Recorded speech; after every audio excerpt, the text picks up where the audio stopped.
মাত্র 20,000 বর্গ কিলোমিটার আয়তনের একটি ছোট রাষ্ট্র ইসরায়েল, কিন্তু এর সামরিক দাপট এবং আঞ্চলিক সন্ত্রাস বিস্তার এক নতুন অস্থিরতার জন্ম দিয়েছে।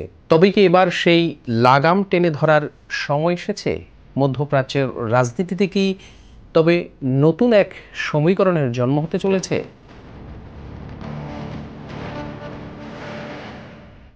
যেখানে দীর্ঘকাল ধরে বিশ্বাসঘাতকতা, গোপন বোঝাপড়া আর দুর্বলতা ছিল মূল সুর, সেখানে আজ এক নতুন ঐক্যের গুঞ্জন শোনা যাচ্ছে। শত্রুতা ভুলে সামরিকভাবে একজোট হওয়ার আহ্বান কি কেবল কথার কথা, নাকি সত্যিই ইরানের নেতৃত্বে একটি শক্তিশালী সামরিক জোটের পথে হাঁটছে মুসলিম বিশ্ব? প্রিয় দর্শক, আজকের প্রতিবেদনে তুলে ধরব মধ্যপ্রাচ্যের নতুন উপরের সম্ভাবনা।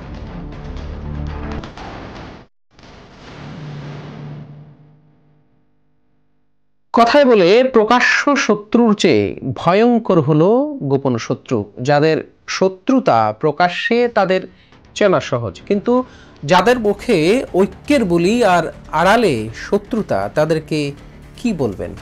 দিনের পর দিন নিজের প্রতিবেশীদের বিরুদ্ধে গিয়ে যারা গোপনে শত্রুর হাতে হাত রেখে তাদেরকে শক্তিশালী করে, তাদের সেই বিশ্বাসঘাতকতা একদিন বুমেরাং হয়ে ফিরে আসে। আজ মধ্যপ্রাচ্য সেই কঠিন মূল্য দিচ্ছে। ইরান এবং তাদের কিছু ঘনিষ্ঠ মিত্র সংগঠন ছাড়া এই অঞ্চলের শক্তিশালী দেশগুলোর অবস্থান হয়ে গোপন সমঝোতায়, নয়তো দ্বিচারিতায় ভরা। ফলাফল, মধ্যপ্রাচ্য আজ বিভক্ত এবং অসহায়, দুর্বল। ইরান আর ইসরায়েল ঠিক এই বিভেদকে পুঁজি করেই দিনের পর দিন আরও শক্তিশালী হয়ে উঠছে, কিন্তু এই দুর্বলতা প্রাচীরে ফাটল ধরার ইঙ্গিত দিয়েছে। ইসরায়েলের লাগামহীন আগ্রাসন ঠেকাতে এবার আরব এবং মুসলিম নেতারা আইনি ও কার্যকর পদক্ষেপ নেওয়ার প্রত্যয় ব্যক্ত করেছেন। গত 15 সেপ্টেম্বর কাতারের রাজধানী দোহায় এক ঐতিহাসিক সিদ্ধান্তের মঞ্চ হয়ে ওঠে। হামাস নেতাদের লক্ষ্য করে ইসরায়েলের আক্রমণের তীব্রতা বৃদ্ধির প্রেক্ষাপটে এই বিশেষ বৈঠক অনুষ্ঠিত হয়।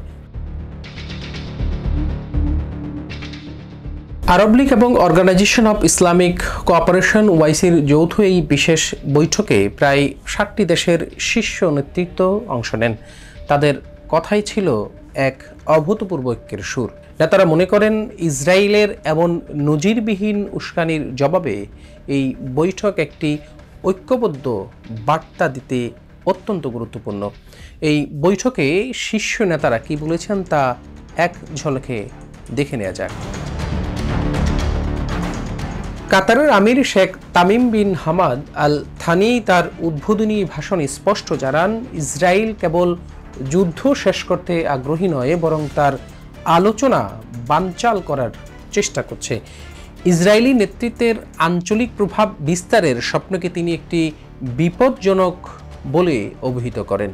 তুরস্কের প্রেসিডেন্ট রিসেপ তাইয়েপ এরদোয়ান ইসরায়েলি মানসিকতাকে সন্ত্রাসী মানসিকতা বলে আখ্যা দেন, যা আন্তর্জাতিক আইন এবং জাতিসংঘ সনদে প্রকাশ্য লঙ্ঘন করছে। তিনি এই অঞ্চলে স্বয়ংসম্পূর্ণ একটি প্রতিরক্ষা ব্যবস্থা গড়ে তোলার আহ্বান জানান। ইরাকের প্রধানমন্ত্রী মোহাম্মদ শিয়া আল সুদানি আরও এক ধাপ এগিয়ে যান। তিনি নেটোর আদলে আরব এবং ইসলামী রাষ্ট্রগুলোর জন্য একটি সম্মিলিত প্রতিরক্ষা বাহিনী গঠনের আহ্বান জানান। মিশরের president Abdul Fattah al CC কাতারের ভূখণ্ডে হামলার তীব্র নিন্দা করেন। এটি আন্তর্জাতিক আইনের চরম লঙ্ঘন এবং বিপজ্জনক দৃষ্টান্ত স্থাপন করেছে। তিনি হুঁশিয়ারি দেন, ইসরায়েলের অনিয়ন্ত্রিত আচরণ সমগ্র অঞ্চলকে অস্থিতিশীল করে তুলবে এবং বিদ্যমান শান্তি চুক্তি ধ্বংসের ভয়াবহ পরিণতি ডেকে আনবে। ইরানের প্রেসিডেন্ট মাসুদ পেজেশকিয়ান ঐক্যের ভিত্তি হিসেবে শুধুমাত্র ধর্মীয় বন্ধনের বদলে মানবতার সাধারণ মূল্যবোধকে অগ্রাধিকার দেন।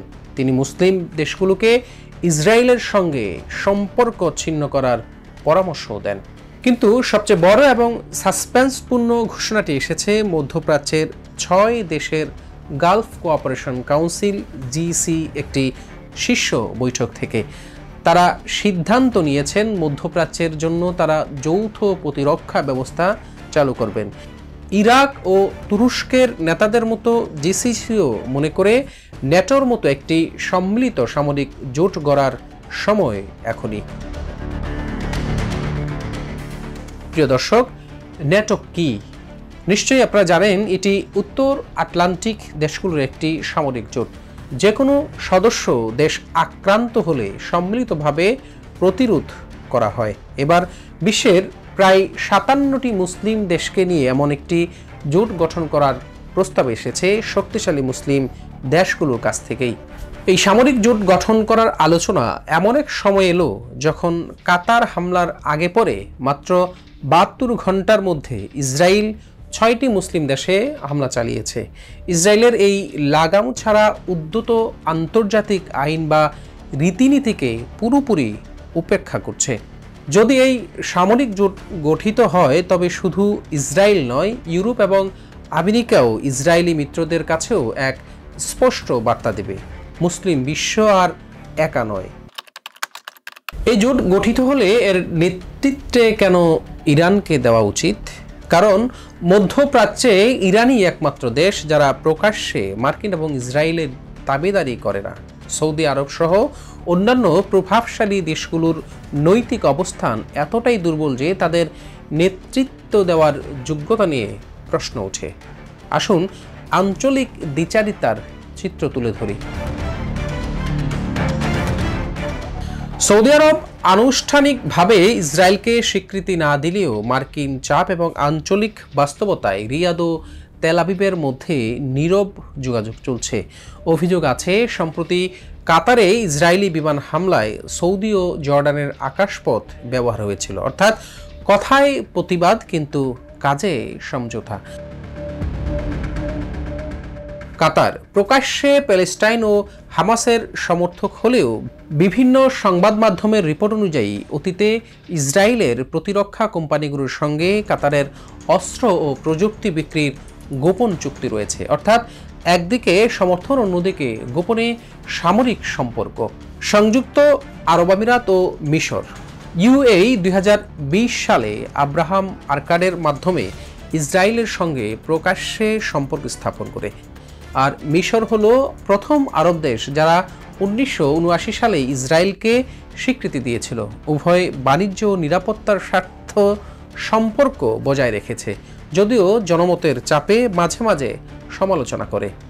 সব মিলিয়ে দেখা যাচ্ছে ইরান ছাড়া প্রায় সব প্রভাবশালী আরব দেশই কোনো না কোনোভাবে ইসরায়েলের সঙ্গে সম্পর্ক রক্ষা করছে। কেউ কেউ সরাসরি, কেউ গোপনে, আবার কেউ বা কৌশলগত দ্বিমুখী অবস্থানে। এভাবেই ইসরায়েলের কেবল টিকে থাকা নয়, বরং আঞ্চলিকভাবে আরও শক্তিশালী হচ্ছে এই ইসরায়েল। এবার ইরানকেই নিতে হবে মুসলিম বিশ্বের দায়িত্ব। কিন্তু এই বিশ্বাসঘাতকতার রাজনীতির বেড়াজালে থাকা নেতারা কি শেষ পর্যন্ত ইরানের নেতৃত্ব মেনে নিবে? দর্শক, পুরো সমীকরণে আপনার মতামত কি? একটি শক্তিশালী সামরিক জোট কি পারবে ইসরায়েলের লাগাম টেনে ধরতে, নাকি এই ঐক্যের সুরও চাপা পড়ে যাবে পুরনো আঞ্চলিক বিরোধিতার আড়ালে? আজ এ পর্যন্তই, আবারও দেখা হবে নতুন কোনো প্রতিবেদনে। সে পর্যন্ত সবাই ভালো থাকবেন, সুস্থ থাকবেন। চ্যানেলটি সাবস্ক্রাইব করে বাণিজ্য প্রতিদিনের সাথেই থাকুন।